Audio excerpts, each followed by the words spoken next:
مفادات کیا ہوتے ہیں؟ جتنی بھی لیڈرشپ کھڑی ہوئی ہوتی ہے، آپ کیا سمجھتے ہیں؟ وہ لوگ یہ رہنمائی کر رہے ہوتے ہیں، وہ لوگوں کو فالو کر رہے ہوتے ہیں۔ یہ بات یاد رکھیے گا، لیڈرشپ کام کیسے کرتی ہے۔ بہت کم لیڈر ہوتے ہیں جو لوگوں کو کسی خاص سمت میں لے کے جاتے ہیں، اصل میں لوگوں کی امنگوں خواہشات کی ترجمانی کر رہے ہوتے ہیں لیڈر، اور لوگ یہ سمجھتے ہیں ہمارا اچھا ریپرزنٹیٹیو ہے، جو میرے دل میں تھا یہ بہت زور سے اسے بیان کر رہا ہے، اس کے بعد اسے لیڈر بنا لیتے ہیں۔ تو اب اس لیڈر کے سامنے اگر حق آ گیا، سچائی آ گئی جو لوگوں کے مفادات کے خلاف ہے، تو پھر کیا ہوگا؟ اگر اس نے حق کو اختیار کیا تو لیڈری تو گئی، پھر وہ بتوں کی طرف جاتے ہیں۔ مشہور واقعہ، بتوں کو گرا دیتے ہیں، بڑے بت کے گلے میں کندھے پہ کلہاڑی لٹکا دی، لوگ آئے، پوچھا ابراہیم تم نے کیا ہے؟ نہیں، اس نے کیا، بڑے والے نے، اس کے پاس کلہاڑی ہے نا، ان سے پوچھ لو اگر یہ بولتے ہیں تو۔ آپ شرمندہ ہو گئے، ابراہیم تمہیں پتہ یہ بول تو نہیں سکتے، تف ہے تمہارے اوپر، جو بول نہیں سکتے، اپنا تحفظ نہیں کر سکتے، تم ان سے فریاد کرتے ہو، ان کے آگے سر جھکاتے ہو۔ کہاں ہے ان کے اندر قدرت، کہاں ان کے اندر طاقت؟ تمہارے سامنے پڑے ہوئے ہیں۔ محترم ناظرین اور محترم حاضرین، جاپان میں سن 2007 میں ایک بڑا دلچسپ تجربہ ہوا۔ یہ تجربہ بندر جیسے حیوانات پر تحقیقات کرنے والے ایک ادارے نے کیا۔ وہاں پر ایک چمپینزی، جس کی پیدائش اسی ادارے میں ہوئی تھی، اس کو ٹرین کیا گیا کہ وہ 1 سے لے کر 9 تک جو گنتی کے اعداد ہیں، نہ صرف یہ کہ ان کو پہچانے، بلکہ اس کے ساتھ اس میں یہ صلاحیت بھی پیدا کی گئی مسلسل تربیت اور ٹریننگ کے عمل سے کہ وہ ترتیب کے ساتھ ان کی نشاندہی کر سکتا تھا۔ یعنی پہلے 1، پھر 2، پھر 3، اور پھر یہاں تک کہ 9 تک وہ متعین طور پر بتا دیتا تھا کہ یہ گنتی کے اعداد ہیں۔ اس کے بعد اس بندر کو کمپیوٹر کے اسکرین کے سامنے بٹھا دیا گیا، اور سفید باکسز کے اندر 1 لمحے سے کم کے بھی عرصے کے لیے، یعنی 1 لمحے سے بھی کم عرصے میں وہ اعداد ظاہر ہوئے، اور پھر وہ مٹ گئے۔ اس کے بعد سفید باکسز رہ گئے، یعنی اسکرین کے اوپر سفید باکسز کے اندر 1 2 3 4 5 6 7 8 9 لکھا ہوا آ رہا ہے، کسی ترتیب کے بغیر، نہ یوں ترتیب ہے نہ یوں ترتیب ہے، بلکہ رینڈملی اسکرین کے اوپر بکھرے ہوئے ہیں، اور لمحے کے 10ویں حصے میں وہ ختم، سفید باکسز رہ گئے۔ لیکن اس کے باوجود اس چمپینزی نے، اس بندر نما حیوان نے ایک کمال کیا کہ ایگزیکٹلی اس نے پوائنٹ آؤٹ کر دیا کہ یہ 1 2 3 4 5 6 جس جگہ بھی تھے اس نے بتا دیا۔ دوہرایا گیا تجربے کو، پھر اس نے ہی کیا، بار بار کیا گیا، رزلٹ ایک ہی آ رہا ہے۔ پھر انہوں نے دوسرے چمپینزیز کو بٹھایا تو یہ دیکھا کہ ان کی صلاحیت بھی ایسی ہے۔ انسانوں کو بٹھایا تو دیکھا کہ انسان اس معاملے میں بھول رہے ہیں، یعنی انسان اندازہ نہیں کر سکے کہ 1 یہاں پہ ہے اور 2 وہاں آیا تھا اور 3 یہاں تھا اور 4 یہاں تھا، وہ غلط ترتیب سے بیان کر دیتے تھے۔ چمپینزیز نے یہ غلطی نہیں کی۔ اس سے معلوم ہوا کہ ان میں ایک نوعیت کی عقلی صلاحیت ہے جو شاید انسانوں سے بھی آپ کہہ سکتے ہیں کہ زیادہ ہے۔ اچھا، اسی طرح کی چیزیں ہم دیگر جانوروں میں بھی دیکھتے ہیں۔ مثال کے طور پر ڈولفن کے متعلق، جس کے متعلق قیاس یہ کیا جا سکتا ہے کہ مچھلی ہے، کم سمجھ ہوگی، لیکن ہم جانتے ہیں کہ اشاروں اور آوازوں کی مدد سے اس کی جب تربیت کی جاتی ہے تو وہ کیسے غیر معمولی کرتب دکھاتی ہے۔ اگر آپ میں سے کسی نے دیکھو، ایک زمانے میں کراچی میں بھی آئی تھی ایک ڈولفن، اور لوگ اپنے بچوں کو لے کے گئے تھے وہ کرتب دکھانے کے لیے۔ ہاتھی کے متعلق بھی یہ معلوم ہے، بلکہ تجربہ بھی ہوا، یہ کیا گیا تجربہ کہ ایک پھل اس کی دسترس سے باہر تھا، تو درخت کے کنارے پہ اسی جگہ پر ایک لکڑی کا باکس رکھ دیا گیا، تو ہاتھی نے اپنے پاؤں سے اس کو کھسکایا، پھل کے نیچے لے کے گیا، اس پر دونوں پاؤں رکھے اور اوپر چڑھ کے یعنی اپنا قد بلند کیا اور توڑ لیا۔ سیانہ کوا کہانی تو ہم بچپن سے سنتے چلے آ رہے ہیں۔ اس میں کیا ہوتا ہے، ایک گھڑا ہے، اس میں پانی کم ہے، کوے کو پیاس لگی ہے، وہ کنکریاں ڈالتا ہے اور پانی کی سطح بلند ہوتی ہے، وہ پانی پی لیتا ہے۔ تو یہ وہ تجربات ہیں، مشاہدات ہیں جو انسانوں کے سامنے ہیں، جس سے یہ معلوم ہوتا ہے کہ جانوروں میں بھی ایک نوعیت کی نہ صرف یہ کہ عقل ہوتی ہے، بلکہ بعض اوقات انسانوں سے بھی بڑھ جاتی ہے۔ لیکن اب آپ کو میں ایک بڑی دلچسپ بات بتا دوں. چمپینزی تقریباً 20 لاکھ سال پہلے اس کرۂ ارض پر ظاہر ہوئے، یعنی ان کے جو فاسلز ملتے ہیں وہ 20 لاکھ سال پرانے. اسی طرح یہ کوا ہے، ہاتھی ہے اور دیگر جانور ہیں جن کا بھی میں نے نام لیا ہے، 50 لاکھ سال یا 70 لاکھ سال پہلے کے ان کی آثار ملتے ہیں. اس کا مطلب یہ اتنے طویل عرصے سے یہ یہاں موجود ہے. اور انسان کب آیا ہے؟ 3 لاکھ سال پہلے. جو قدیم ترین فاسل دریافت ہوئے ہیں مراکش میں وہ 3 لاکھ سال لگ بھگ پرانے ہیں. سب سے آخر میں آنے والا یہ انسان ہم جانتے ہیں کہ آج اس کرۂ ارض کا بادشاہ بن گیا ہے، جبکہ چمپینزیز چڑیا گھر میں ہیں، تحقیقاتی اداروں میں ہیں یا جنگل میں، تعداد کم ہوتی جا رہی ہے. ہاتھی ونس اگین چڑیا گھر میں ہے یا جنگلوں میں، تعداد کم ہوتی جا رہی ہے. ڈولفن سمندر میں تیر رہی ہے، کوے ہوا میں اڑ رہے ہیں. جو جہاں تھا وہ وہاں. انسان کہاں سے کہاں پہنچ گیا؟ پیدل اپنا سفر شروع کیا اور اب خلائی راکٹ میں بیٹھ کے وہ خلا کو تسخیر کر رہا ہے. پرندوں سے زیادہ رفتار سے ہوا میں اڑ رہا ہے، مچھلی سے زیادہ رفتار سے پانی میں وہ سفر کرتا ہے، اور خشکی کا جو تیز رفتار ترین جانور ہوتا ہے اس سے بھی زیادہ رفتار سے اپنی گاڑیوں میں سفر کر لیتا ہے. اس دھرتی کا انسان بادشاہ بن گیا ہے. تو کیا چیز ہے جو انسان کو اس جگہ پہ لے کے آئی ہے؟ یہ عقل ہے، جو جانوروں سے کہیں زیادہ بڑھتر ہے. یعنی جانور اپنے دیگر اعضاء میں انسان سے زیادہ ہو سکتے ہیں، اپنے مشاہدات میں زیادہ ہو سکتے ہیں، لیکن جو برین ہے یہ انسان کا سب سے طاقتور آرگن ہے. کیوں؟ اس لیے کہ انسان سوچنے کا ڈھب جانتا ہے. انسان کی عقل وہ بھی ہے جو جانوروں میں ہوتی ہے. اس عقل کا مقصد کیا ہے؟ اپنا تحفظ، اپنی بقا، نسل کی بڑھوتری، نسل میں اضافہ، خطرات سے اپنا دفاع. یہ ساری چیزیں وہ ہیں جن کے لیے جانور اپنی عقل استعمال کرتے ہیں. انسان بھی کرتا ہے اور کہیں بہتر انداز میں کر لیتا ہے. مثال کے طور پر خوراک جانور بھی کھاتے ہیں، بکرے ہیں، گائیں ہیں، ہم جانتے ہیں گھاس کھاتے ہیں. انسان دیکھیے اسی سبزی کو لیتا ہے اور اس سے کیا کیا غذائیں بناتا ہے. انسان کی غذاؤں میں جو تنوع ہے، جو ویرائٹی ہے، جو اس کے اندر آپ کو کمال نظر آتا ہے، جانوروں کے تو تصور میں بھی وہ چیزیں نہیں ہیں. تو ایک مثال ہے. اسی طریقے سے رہائش کے لیے، کوئی تحفظ کے لیے سارے جانور کوئی نہ کوئی ٹھکانہ ڈھونڈتے ہیں. انسانوں کا ٹھکانہ ہم جانتے ہیں کہ کس طرح کے ہم گھر بناتے ہیں، کیا کیا اس میں آسائشیں ہم جمع کرتے ہیں. تو عقل انسانوں کی یہاں پر بھی استعمال ہوتی ہے، عقل یہاں بھی استعمال ہوتی ہے، لیکن اس کی سطح بہت بلند ہے. اس کی وجہ ہے کہ انسان کی عقل ایک خاص طرح کام کرتی ہے، اور اس عقل کا وظیفہ یہ ہے کہ وہ معلوم سے نامعلوم تک پہنچ جاتی ہے، سین سے ان سین تک پہنچ جاتی ہے. اور یہ کام کیسے کرتی ہے؟ یہ مشکل فلسفیانہ بحث ہے جسے میں آسان ترین انداز میں اب آپ کے سامنے رکھوں گا. دیکھیے، انسان جزیات سے کلیات بناتا ہے، جسے استقراء کہتے ہیں. اب اس مشکل بات کو کونے میں رکھ دیں. آسان الفاظ میں اس کا مطلب یہ ہے کہ آپ نے یہ دیکھا کہ ایک سیاہ رنگ کا ہوا میں اڑنے والا پرندہ ہے، کائیں کائیں کرتا ہے. آپ نے اس کا نام کوا رکھ دیا. اب اس کے بعد آپ نے کوے کو دیکھا، کسی دوسری جگہ پہ دیکھا، کسی اور انسان نے اپنے ملک میں دیکھا، اپنے بر اعظم میں دیکھا. سب جگہ پتہ ہی چل رہا ہے کہ کوا کالا ہوتا ہے.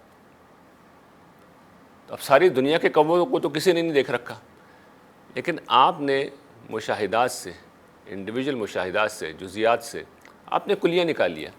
ساری دنیا کے کوے کالے ہوتے ہیں. یہاں سے آپ اصل میں مقدمات بناتے ہیں. انسانی عقل مقدمات بناتی ہے، اور مقدمات سے پھر غیر معمولی نتائج نکلتے ہیں. مثال کے طور پر آپ نے دیکھا کہ میرے والد صاحب جیسے ان کا انتقال ہو گیا، اپنی آنکھوں سے دیکھا میری والدہ کا انتقال ہو گیا. آپ نے بھی اپنے عزیز رشتہ داروں کو ان کا انتقال ہوتے ہوئے دیکھا ہوگا. تو جب ہم یہ دیکھتے ہیں تو یہاں سے ہم اپنے انفرادی مشاہدات سے کلیہ نکالتے ہیں. تمام انسان فانی ہیں. اب اللہ نے آپ کو اولاد کی نعمت دی. جس وقت بچہ آپ کی گود میں آتا ہے تو اب آپ اس کا مستقبل تو نہیں جانتے، لیکن آپ نے بنیادی مقدمے سے ایک نتیجہ خاص کر لیا. وہ نتیجہ کیا ہے؟ یہ بچہ بھی مرے گا، زندہ اس نے بھی نہیں رہنا. تو یہ سادہ ترین الفاظ میں نے اس بات کی وضاحت کی ہے، لیکن سائنسدان اور فلسفی اسی سادہ اسلوب کو لیتے ہیں اور مشکل ترین جگہوں پہ سے اپلائی کرتے چلے جاتے ہیں. اس کے نتیجے میں اس وقت آپ دیکھ رہے ہیں مثال کے طور پر کہ ریکارڈنگ ہو رہی ہے، اور ہم سب اس اعتماد کے اندر کھڑے ہوئے ہیں کہ یہ جو بات میں کہہ رہا ہوں یہ کیمرہ کیپچر کر رہا ہے، آواز ریکارڈ ہو رہی ہے، اور یہ پھر اسکرین پر جا سکے گی، یہ سوشل میڈیا پہ جا سکے گی. جہاں ہم چاہیں گے جا سکے گی، لوگ سنیں گے. تو یہ سب کچھ معلوم نہیں ہے، یہ کل کے واقعات ہیں، لیکن ہم پورے اطمینان اور یقین کے ساتھ یہ سب کچھ کر رہے ہیں. سائنسی ترقی جتنی بھی ہے وہ اسی اصول پہ ہوئی ہے. تو یہ انسان کی عقل ہے جو بڑی غیر معمولی ہے، جو جانوروں سے کہیں برتر ہے. اس کو دیے جانے کا اصل مقصد کیا ہے؟ یہ نہیں تھا کہ انسان چمپینزی اور بندر اور جانور ان سے آگے بڑھ کر اس جگہ پہ پہنچ جائے، بلکہ اس عقل کو دیے جانے کا بنیادی مقصد یہ تھا کہ انسان خدا کے دیے ہوئے امتحان میں کامیاب ہو جائے. اور امتحان کیا ہے؟ جیسے میں نے عرض کیا، صلاحیت کیا ہے؟ معلوم سے نامعلوم، سین سے انسین. تو سب سے بڑا انسین کون ہے یہاں پہ؟ خدا خود ہے، خالق ہے، مالک ہے، رازق ہے، سارا نظام چلا رہا ہے، ہر چیز کو سنبھالے ہوئے، لیکن خود پردہ غیب میں مستور ہے، چھپا ہوا ہے، سامنے نہیں آتا. اس سے جب ملاقات ہونی ہے آخرت کی دنیا، جنت، جہنم، حشر، قیامت، یہ سب کیا ہے؟ انسین ہے. ابھی یہ واقعات نہیں ہوئے، یہ ہونے ہیں.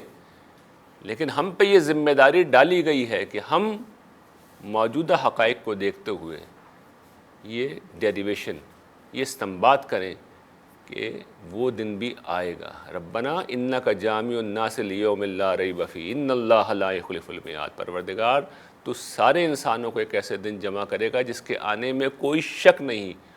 پروردگار اپنے وعدے کی خلاف ورزی نہیں کرتا. تو اس امتحان میں ہمیں اتارا گیا تھا. لیکن ہمارا المیہ یہ ہے کہ جس وقت یہ امتحان آتا ہے، حق پرستی کا موقع آتا ہے، سچائی کو اختیار کرنے کا موقع آتا ہے، تو ہمارے مفادات، ہمارے تعصبات، ہماری انانیت یہ آڑے آ جاتی. مفادات کیا ہوتے ہیں؟ جتنی بھی لیڈرشپ کھڑی ہوئی ہوتی ہے، آپ کیا سمجھتے ہیں؟ وہ لوگ یہ رہنمائی کر رہے ہوتے ہیں، وہ لوگوں کو فالو کر رہے ہوتے ہیں. یہ بات یاد رکھیے گا، لیڈرشپ کام کیسے کرتی ہے. بہت کم لیڈر ہوتے ہیں جو لوگوں کو کسی خاص سمت میں لے کے جاتے ہیں. اصل میں لوگوں کی امنگ و خواہشات کی ترجمانی کر رہے ہوتے ہیں لیڈر، اور لوگ یہ سمجھتے ہیں ہمارا اچھا ریپرزنٹیٹیو ہے، جو میرے دل میں تھا یہ بہت زور سے اسے بیان کر رہا ہے. اس کے بعد اسے لیڈر بنا لیتے ہیں. تو اب اس لیڈر کے سامنے اگر حق آ گیا، سچائی آ گئی جو لوگوں کے مفادات کے خلاف ہے، تو پھر کیا ہوگا؟ اگر اس نے حق کو اختیار کیا تو لیڈری تو گئی، فالوئنگ تو گئی، بلکہ الٹا لوگ اس کے خلاف ہو جائیں گے. مفادات ہیں، انانیت ہوتی ہے، تکبر. ہم اتنے بڑے ہیں، اتنے سینئر ہیں، ہمارا جتھا مضبوط ہے، ایک شخص آ کے ہمیں بتا رہا ہے سچائی کیا ہے، حق کیا ہے.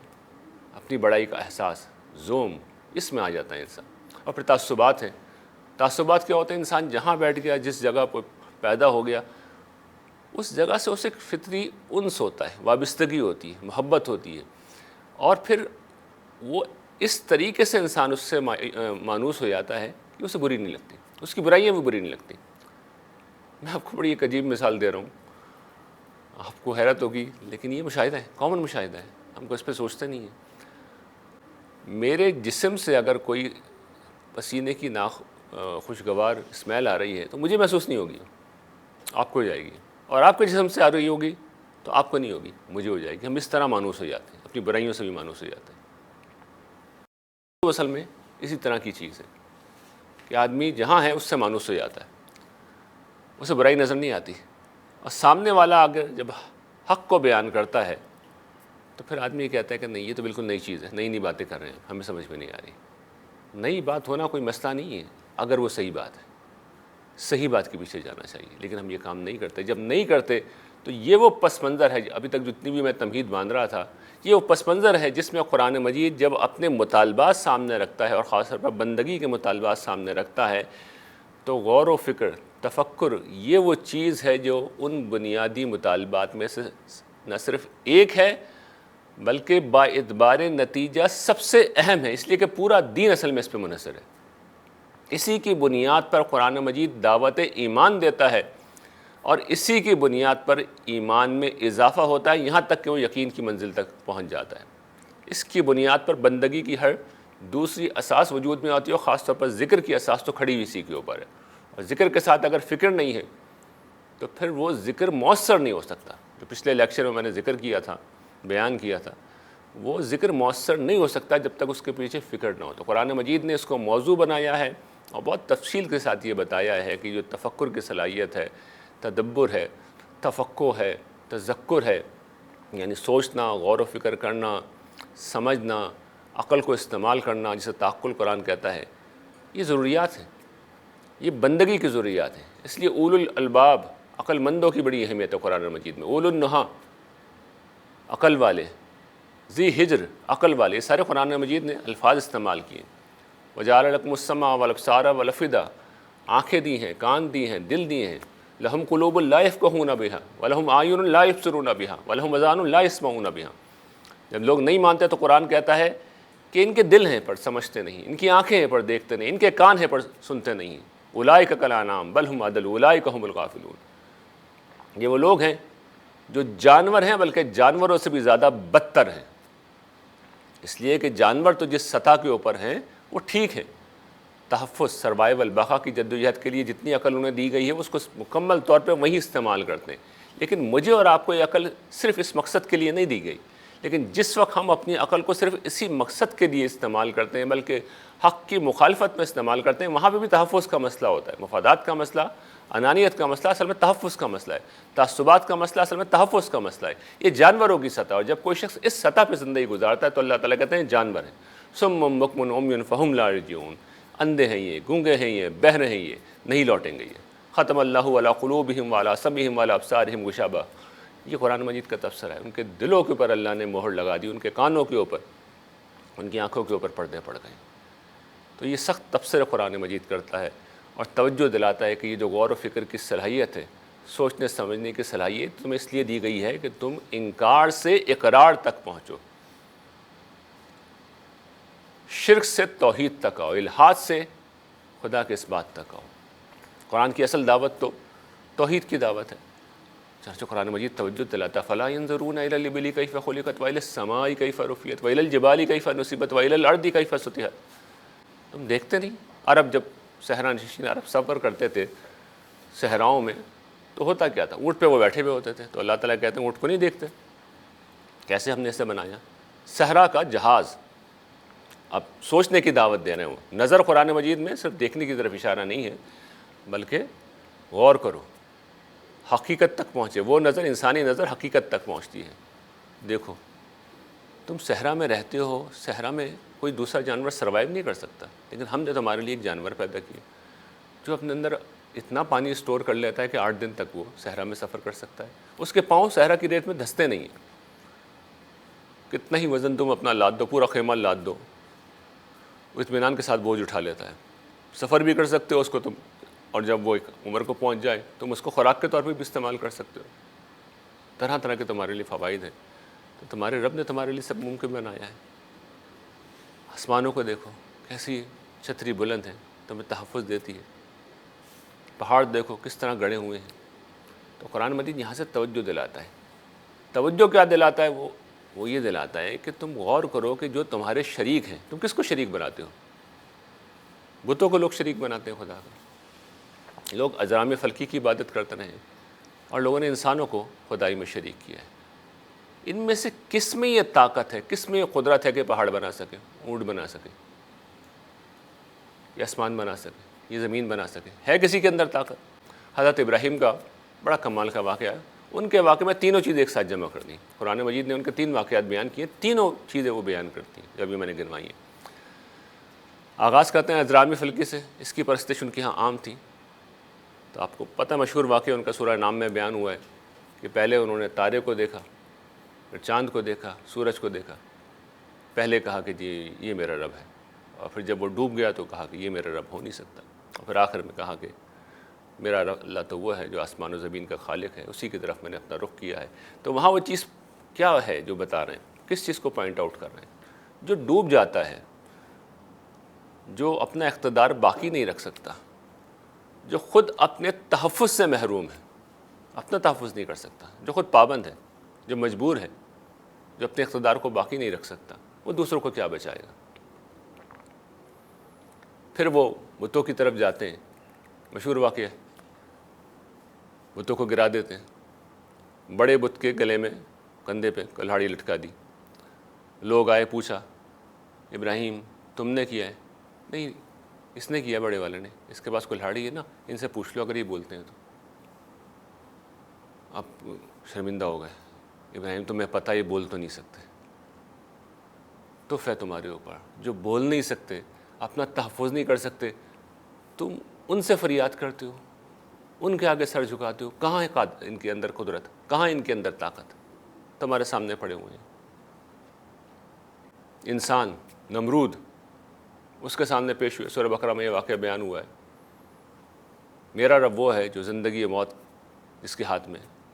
بادشاہ نے کٹ حجتی کرنا چاہیے, 2 قیدیوں کو نکالا, ایک کو سزائے موت دے دی اور سزائے موت کے مجرم کو چھوڑ دیا. دیکھو میرے ہاتھ میں بھی زندگی موت ہے. انہوں نے بحث نہیں کی. انہوں نے کہا اچھا میرا رب تو وہ ہے جو سورج کو مشرق سے نکالتا ہے, تو خدا ہے نا تو مغرب سے نکال دیں. اب یہ معاملہ اس کی پہنچ سے بالکل باہر ہو گیا. کوئی قدرت نہیں ہے, کسی کو کوئی قدرت نہیں. اتنی بڑی کائنات قرآن مجید بار بار کیوں دکھاتا ہے, کیوں توجہ دلاتا ہے؟ جن کو معبود کہتے ہو وہ تو خود کھانا کھاتے ہیں, پانی پیتے ہیں, مر جاتے ہیں, وہ خدا کیسے ہو سکتے ہیں؟ وہ تو اپنی بقا, اپنی سروائیول کی جنگ نہیں لڑ سکتے, خود ہار جاتے ہیں اس جدوجہد میں. وہ خدا کیسے ہو سکتے ہیں؟ وہ چاند سورج ستاروں کو, اس پوری کائنات کو کیسے بنا سکتے ہیں, چلا سکتے ہیں؟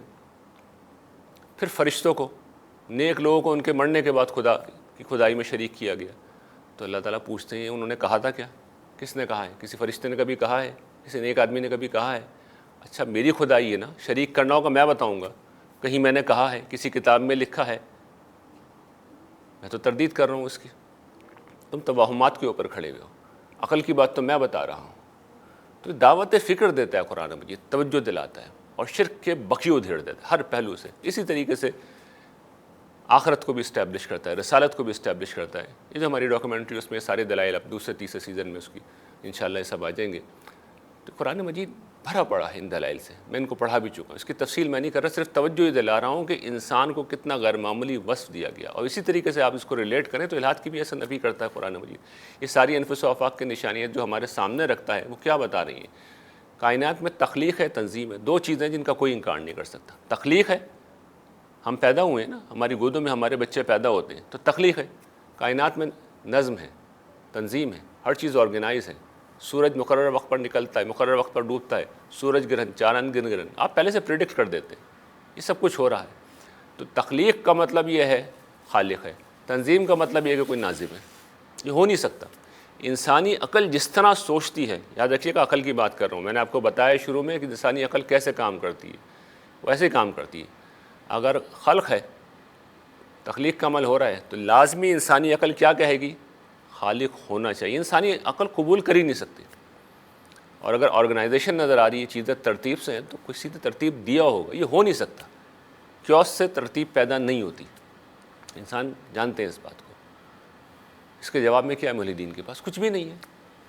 یہ قوانین ہیں فزکس کے, آٹومیشن ہے. تو بھئی اگر قوانین ہیں, لاز ہیں, تو لا میکر ہونا چاہیے.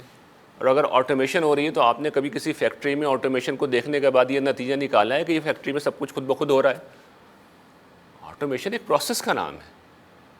اس پروسیس کو تخلیق کرنے والا ہونا چاہیے. کبھی کسی فیکٹری میں جا کے نتیجہ نکالا ہے کہ کولڈ ڈرنک جو شروع سے آخر تک خود بخود بن رہی ہے, خود بخود ہی بن رہی ہے؟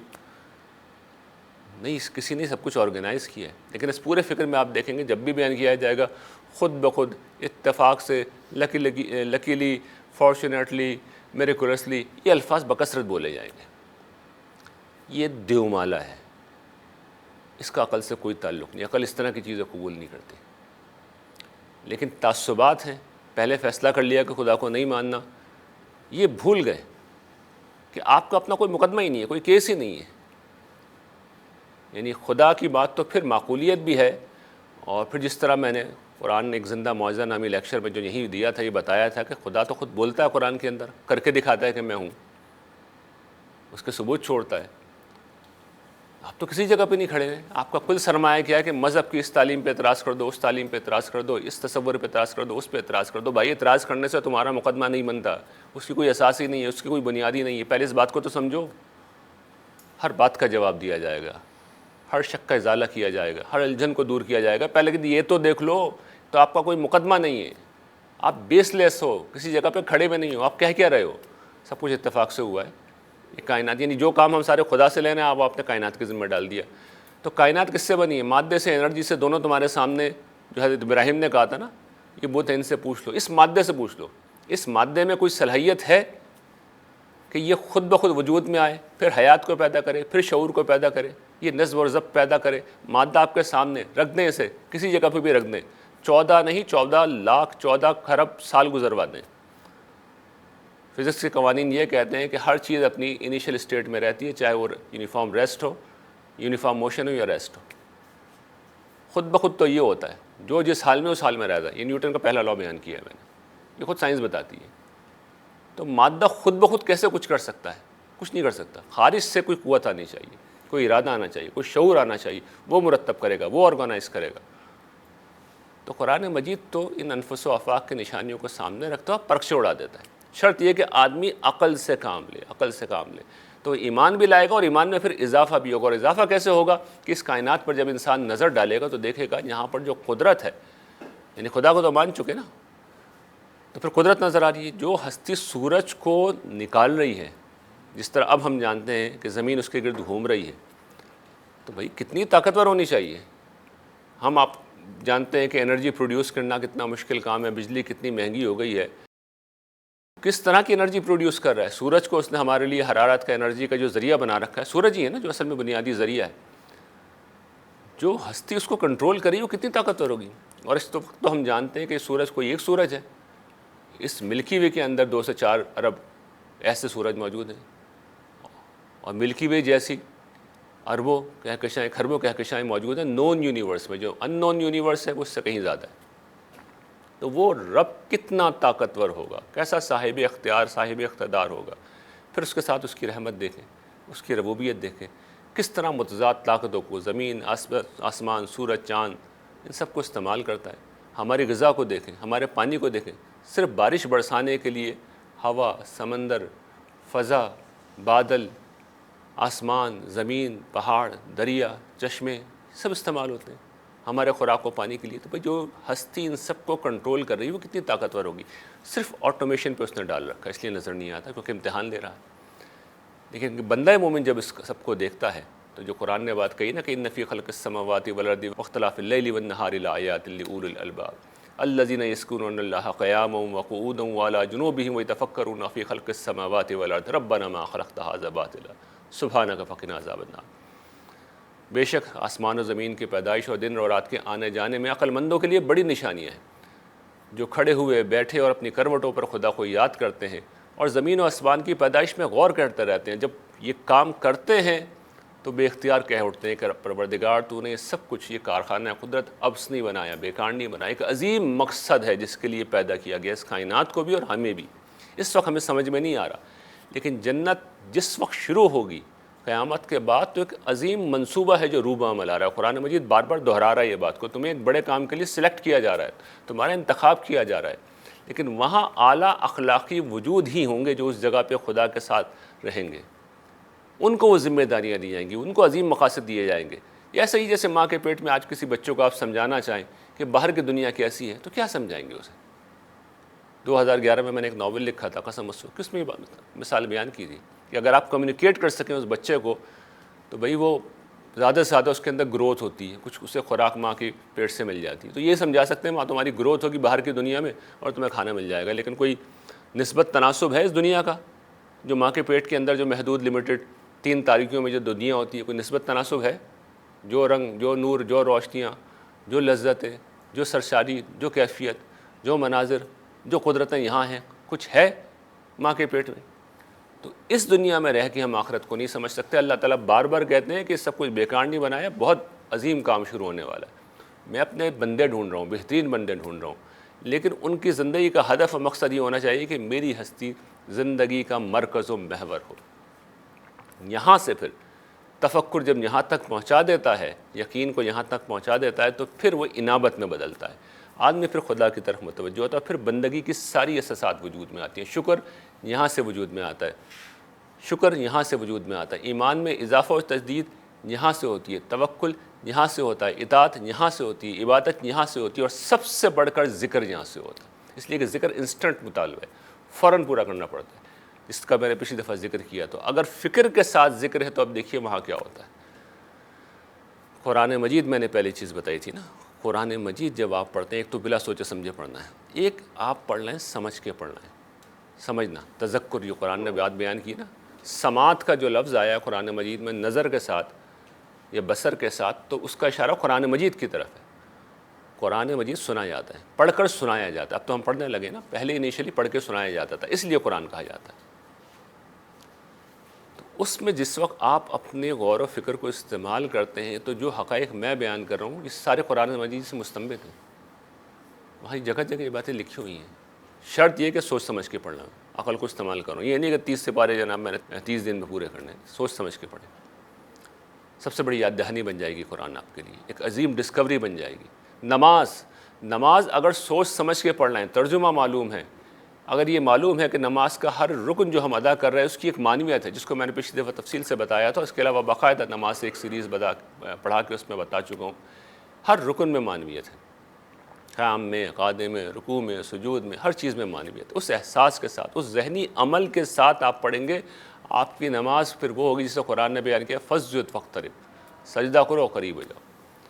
اور پھر جو روزمرہ کے اذکار ہیں، ایک تو بلا سوچے سمجھے، لیکن جس وقت وہ غور و فکر کے ساتھ نکلیں گے کہ یہ جو کھانا بھی میں نے کھایا ہے، جس گاڑی میں آ رہا ہوں، کیسی نعمت ہے، یہ نہیں ہوتی تو میرے ساتھ کیا ہوتا، یہ جو مجھے عافیت ملی ہوئی ہے، یہ میرے مالک کی مہربانی ہے۔ تو پھر آپ نہیں رہیں گے، پھر خدا کی معیت میں جینے والے بن جائیں گے، پھر خدا کے فرشتے آپ کے ساتھ چلنے لگیں گے، آپ کو خدا کی عنایات، افضال، مہربانیوں کا تجربہ ہوگا، جس کو میں بار بار بتا رہا ہوں کہ بندگی کی ان احساسات کو آپ اختیار کریں، خدا آپ کی زندگی میں آ جائے گا، وہ آئے گا۔ اس نے وعدے کر رکھے، آخرت کے ہی نہیں کر رکھے، دنیا کے بھی کر رکھے ہیں اس نے، اس میں کوئی شک نہیں، وہ پورے کرے گا اپنے وعدے۔ لیکن ذکر کے پیچھے پھر فکر ہونا چاہیے، کیونکہ فکر انابت پیدا کرتا ہے، آدمی متوجہ ہوتا ہے، الرٹ ہوتا ہے، اور پھر اس کے بعد ساری چیزیں وجود میں آتی ہیں، خاص طور پر ذکر سب سے پہلے وجود میں آتا ہے، تو انسان کا ذکر ایک زندہ ذکر بن جاتا ہے۔ وآخر دعوانا ان الحمد للہ رب العالمین۔